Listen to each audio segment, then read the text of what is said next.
വ്യക്തിസ്വാതന്ത്ര്യവും സാമൂഹിക ധാർമ്മികതയും തമ്മിലുള്ള അതിർവരമ്പുകളെ സംബന്ധിച്ച നിർണായകമായ ഒരു വിധി പ്രസ്താവത്തിലൂടെ ശ്രദ്ധേയമാവുകയാണ് അലഹാബാദ് ഹൈക്കോടതി. വിവാഹിതനായ ഒരു പുരുഷൻ മറ്റൊരു സ്ത്രീയുമായി ലിവ് ഇൻ ബന്ധത്തിൽ ഏർപ്പെടുന്നത് നിയമപരമായി കുറ്റകരമല്ലെന്ന് കോടതി നിരീക്ഷിച്ചു. Justice J Munir, justice Tarun Saxena എന്നിവരടങ്ങിയ ഡിവിഷൻ ബെഞ്ചാണ് പൗരാവകാശങ്ങൾക്ക് മുൻഗണന നൽകിക്കൊണ്ടുള്ള ഈ സുപ്രധാന നിരീക്ഷണം നടത്തിയത്. സമൂഹത്തിന്റെ ധാർമ്മിക അളവുകോലുകൾ ഉപയോഗിച്ച് ഒരു വ്യക്തിയുടെ ഭരണഘടനാപരമായ അവകാശങ്ങളെ തടയാനാകില്ലെന്ന് കോടതി വ്യക്തമാക്കി.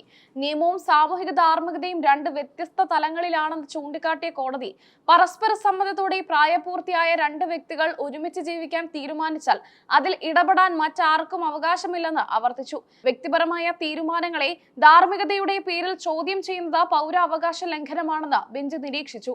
അനാമിക എന്ന യുവതി തന്റെ കുടുംബത്തിൽ നിന്നും നേരിടുന്ന ഭീഷണികൾക്കെതിരെ സംരക്ഷണം ആവശ്യപ്പെട്ട് സമർപ്പിച്ച ഹർജി പരിഗണിക്കവെയാണ് കോടതി ഈ നിലപാട് വ്യക്തമാക്കിയത്.